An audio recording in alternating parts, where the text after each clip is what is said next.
Olá a todos, bem-vindos a este mês de julho. Hoje estamos aqui no restaurante Golf Spot da Academia de Golfe de Lisboa e vimos falar-vos sobre muitos temas nesta altura do ano.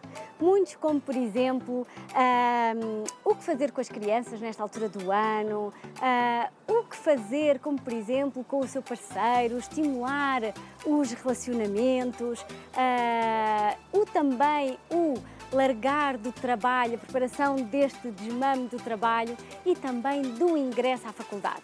Fiquem connosco para ver o que vamos falar. Nesta altura do ano, muitos de nós têm a preocupação de o que fazer com as nossas crianças, em que muitos de nós, a escola dos nossos filhos já acabou e não sabemos onde os colocar e o que fazer.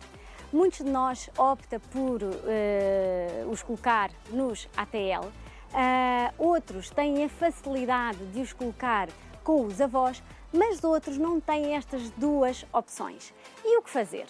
Então eu lembrei-me do seguinte para vos ajudar. Imaginem que têm 1, 2, 3 casais amigos e que eles também vão de férias. Em vez de irem todos de férias ao mesmo tempo, por que não organizarem-se com eles? Cada um vai numa semana ou de 15 em 15 dias e os vossos filhos vão rolando ou rodando entre os vossos casais de amigos. Por exemplo, nos primeiros de 15 dias vão com o casal A, nos segundos 15 dias vão com o casal B, depois com o casal C e por fim convosco. É uma excelente solução que vos permite ter algum tempo para vocês, quer esteja para estar sozinhos, com amigos ou até com o vosso parceiro. Muitos de nós quase não temos tempo para estar a dois, porque ou é a exigência do trabalho ou a exigência dos filhos e desta agitação do dia-a-dia. E chega-se a esta altura em que temos a possibilidade dos nossos filhos estarem uma semaninha fora e o que fazer? Ora, aqui ficam também algumas sugestões. Uma delas é, por exemplo, desfrutar de sítios magníficos, fazerem um sunset, aproveitarem para passear. Não tem que ser até longas horas da noite, porque eu sei que no dia a seguir todos nós trabalhamos, mas por que não sair um bocadinho, namorar que faz tanta falta para pôr também a relação em dia. E já que estamos a falar de relacionamentos, eu queria-vos dar algumas sugestões de como estimular os relacionamentos nas vossas casas. De acordo com o Feng Shui, nós podemos estimular os relacionamentos. Há muitas formas de os fazer, umas mais técnicas e mais profundas de acordo com o Feng Shui clássico e outras mais superficiais que nos permitem atingir alguns resultados. E essas sugestões passam por aplicá-las no vosso quarto de dormir. A primeira, e acima de tudo muito importante, diz respeito à vossa cama e às mesas de cabeceira. Optem por terem uma cama com cabeceira. Porquê? Porque de acordo com os animais celestes do Feng Shui, ela corresponde à tartaruga. E tal como esse animal tem uma carapaça que lhes confere proteção, apoio e saúde, essa tartaruga também, dessa cama, claro, também lhes vai conferir essas características. Depois, as duas mesas de cabeceira devem estar presentes e devem ser iguais e simétricas. Porquê? Porque as mesas de cabeceira representam o homem e a mulher, ou seja, o Yang e o Yin, ou seja, o dragão e o tigre. O tigre é a energia feminina que está associada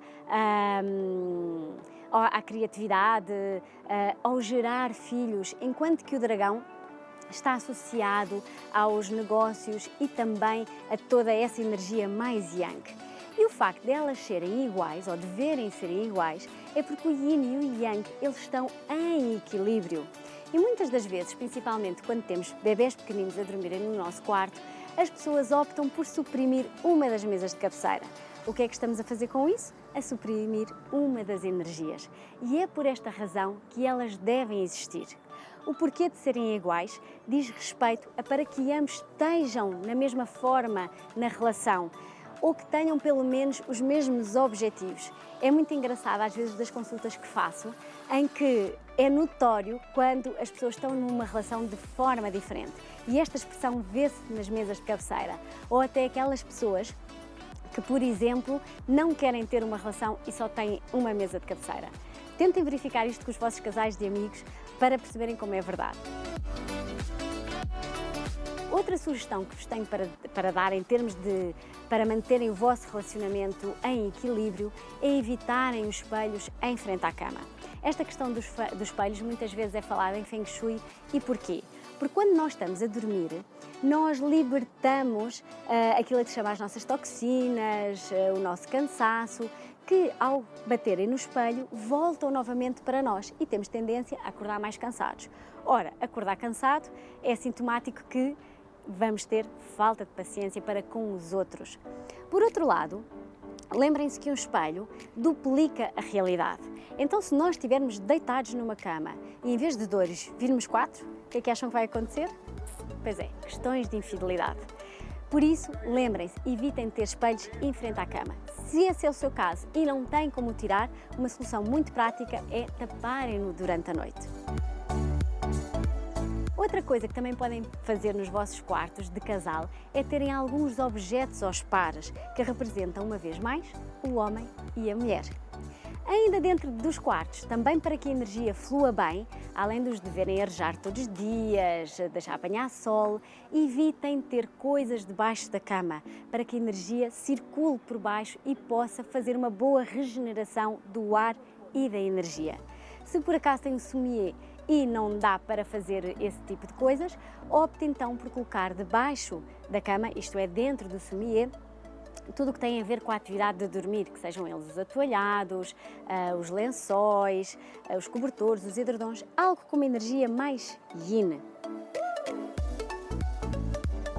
Voltando então às saídas e a esse tema que nós estávamos a falar, opte por sair, como eu estava a dizer, aproveitar um bocadinho esta última semana antes de irem de férias e também preparem o desmame do trabalho. Opte por deixar as coisas todas em dia. Eu sei que às vezes nem todas as profissões nos permitem fazer aquele corte e estar completamente desligado do trabalho enquanto estamos de férias. Mas mesmo aquelas que não nos permitem isso, tente deixar tudo fechado, tudo resolvido. O ideal é aquelas tarefas mais exigentes, planeias para estarem preparadas e fechadas uma semana antes de ir de férias, para que depois todos aqueles imprevistos que é hábito surgirem não o virem importunar mais tarde. Esta época, e para terminar aqui os assuntos de julho, para muitos é também uma altura de grande desafio, porque estamos todos a inscrever nas faculdades à espera de resultados. E se eu lhe disser que o Feng Shui pode ajudar o seu filho a entrar na faculdade, acredita? É verdade. Podemos estimular os novos projetos, o alcance de objetivos, ajudá-lo também na melhor seleção de faculdades dentro daquelas que o seu filho deseja e aproveite para ter os resultados que deseja. Antes de nos despedirmos, aproveitem esta época, este mês de julho, quase como um pré-férias, para se inspirarem, para irem desligando um bocadinho e em vez de carregarem as suas baterias em 15 dias ou 3 semanas ou numa semana, vão ver que fazemos um esticar de férias e que vos vai saber muito bem. No próximo mês de agosto, fiquem connosco porque vamos falar sobre dicas e sugestões de como preparar as suas férias, de modo a usufruir o melhor possível do seu verão. Antes de se ir embora, relembro para tomar nota de tudo aquilo que gostou mais de fazer em julho. Até breve!